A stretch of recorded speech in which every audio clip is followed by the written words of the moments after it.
नमस्कार, आप देखना शुरू कर चुके हैं वर्ड हेडलाइन और मैं नंदिनी नागर। डबल इंजन सरकार ने वादा किया था कि सभी बेरोजगारों को रोजगार मिलेगा और कोई भी बेरोजगार नहीं बचेगा।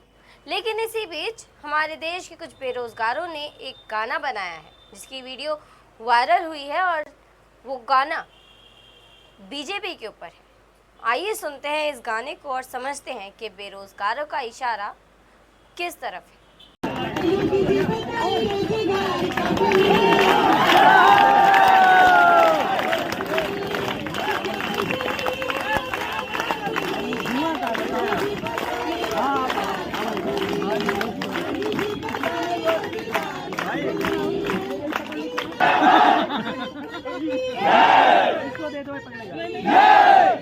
वहीं जैसा कि हम आपको पहले भी बता चुके हैं कि दिल्ली सरकार मद्रास कैंप के पास बुलडोजर चला चुकी है।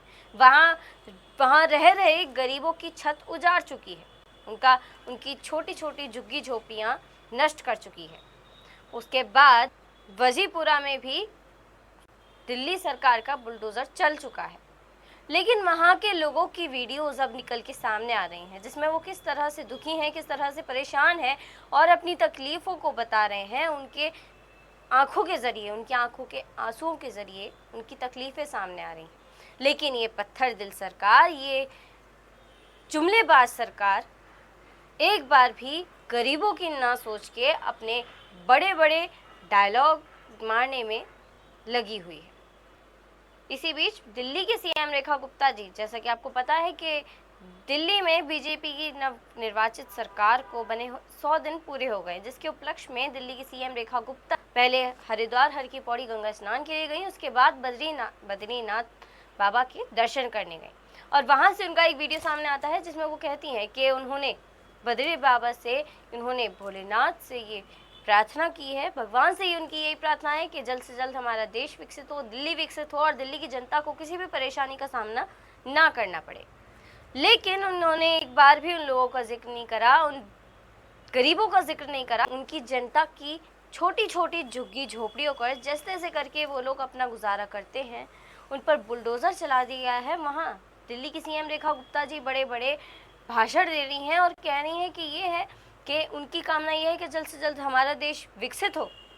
बाबा बद्री विशाल के दर्शन करके अत्यंत सुख की अनुभूति हो रही है। मैं अपनी ओर से, समस्त दिल्ली वासियों की ओर से बाबा के चरणों में प्रणाम करती हूँ और बाबा से यही कहती हूँ कि पूरी दिल्ली को, पूरे देश को, पूरी दुनिया पर अपना आशीर्वाद बना करके रखे और उनकी कृपा सब पे बरसती रहे। विकसित भारत हो और विकसित भारत के मार्गदर्शन में विकसित दिल्ली हो और मुझे इतनी शक्ति दे कि मैं अपने दायित्व का निर्वहन अच्छे से कर सकूं और सभी दिल्ली वासियों के सुख सुविधा का ध्यान रख सकूं। जय बद्री विशाल। जय बद्री विशाल। सवाल ये खड़ा होता है कि क्या इतने बड़े बड़े जुमले देने से देश विकसित होता है या फिर ऐसे भाषण देने से देश विकसित होता है? अगर बुलडोजर चलाने से देश विकसित होता है तो सरकार को सब जगह बुलडोजर चला देने चाहिए।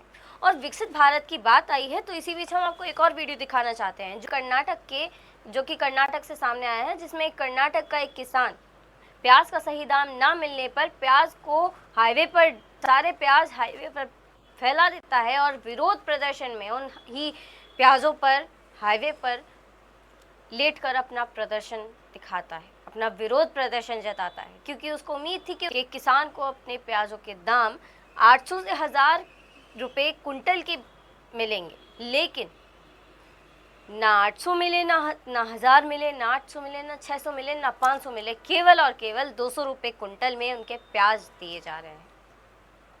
क्या यही है एक सरकार की विकसित भारत की पहचान? जहां प्रधानमंत्री नरेंद्र मोदी जी बड़े बड़े भाषण देते हैं मंचों से कि विकसित भारत चाहिए, हमारा देश विकसित होता जा रहा है, क्या यही है एक विकसित भारत? जहां एक तरफ इकोनॉमिकल कंडीशन हमारे 4वें स्थान पर आती है पूरे विश्व में, वहीं दूसरी ओर इसी देश का किसान ऐसे सड़कों पर विरोध प्रदर्शन के लिए लेटता हुआ दिखाई देता है। उसको उसके प्याज का दाम नहीं मिलता, उनको उनकी मेहनत का दाम नहीं मिलता। और फिर भी इसके बाद इतने बड़े बड़े जुमले मारती हुई नजर आती है ये जुमलेबाज सरकार। 2047 में जब देश आजादी के 100 साल मनाएगा, उस समय दुनिया में भारत का तिरंगा झंडा विकसित भारत का तिरंगा झंडा होना चाहिए। शर्म आनी चाहिए सरकार को, शर्म आनी चाहिए प्रधानमंत्री नरेंद्र मोदी जी को, और शर्म आनी चाहिए दिल्ली की सीएम रेखा गुप्ता जी को। आपके विचार सुझाव इस खबर पर क्या हैं, आप हमें कमेंट कर सकते हैं। देखते रहिए वर्ल्ड हेडलाइन। मैं नंदिनी नागर, नमस्कार।